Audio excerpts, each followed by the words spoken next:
교복 입고 촛불을 들어라. 이번 주말에 잠깐 보셨던 것처럼 보수 진보 대규모 집회가 예정이 되어 있습니다. 그런데 몇 주 뒤에는 한 단체가요, 중고교생 미성년자를 모아서 윤 대통령 퇴진을 요구하는 촛불 집회를 준비 중인 것으로 알려져서 그게 논란입니다. 이현정 의원님. 네. 포스터까지 이미 나왔네요. 11월 5일 광화문역 2번 출구 앞 교복 준비물. 어떤 시민단체길래 이렇게 중고생을 동원해서 좀 논란이 되고 있는 겁니까? 이게 보니까요, 2016년도에 이제 그 당시에 박근혜 전 대통령 탄핵 사태가 있을 때, 그때 이제 통진당을 중심으로 해서 주도했던 것이고, 이번에 아마 집회를 주도하는 분은 구 통진당에서 당시에 위원장을 이 청소년 이쪽을 위원장을 했던 사람으로 알고 있는데요. 거기서 집회를 주도하는데 저렇게 이제 지금 드레스 코드가 있습니다. 드레스 코드가 뭐냐면 무슨 옷을 입고 올지, 그게 근데 교복을 입고 오라는 거예요. 중고등학생들한테. 또 그리고 이제 여기 보면 그때 당시에 이제 그런 플랜카드가 있는데 그때 뭐 혁명을 하자 뭐 등등의 이야기 있고, 또 하나는 이 집회 나오면 봉사 점수 준다. 뭐 이렇게 또 지금 부추기는 집단들이 있어요. 저는 정말 이런 것들은 이게 움직임 자체가 굉장히 우려스럽다라는 생각이 듭니다.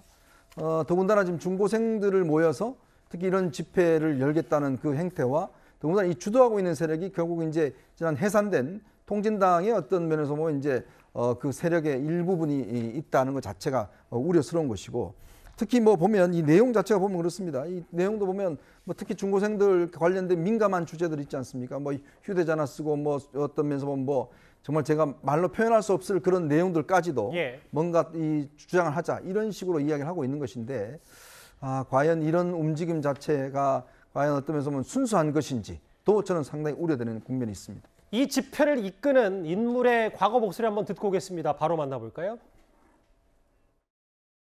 중고등학생들이 한 3, 4년 이후에는 북한에도 우리 중고생 진동 같은 토론 동아리가 있을 거 아니에요. 북한의 중고생 단체와 남한의 중고생 진동이 함께 그 캠프를 공동으로 간다든지, 혹은 남한의 교육체제 이런 문제들에 대해서 함께 공동 성명을 낸다든지, 이 정도 수준까지 협력을 할 수 있도록 노력을 하겠습니다.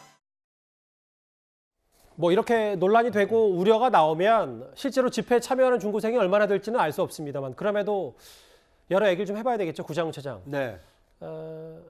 뭐 이 얘기를 제가 다 내부 강령 읽지 않겠는데, 서울시 교육청도 대책의 마련에 좀 나섰다고요? 네. 그러니까 이 내부 강령을 보면 저거하고 이 촛불 집회하고 무슨 상관이 있는지 모르겠습니다. 중고등학생들의 이 권익 향상을 위해서 촛불 집회를 하겠다는 건지. 그런데 내건 슬로건을 보면 윤석열 대통령 퇴진이거든요. 퇴진을 요구할 만한 중고생들의 어떤 그 불이익이 있었나요?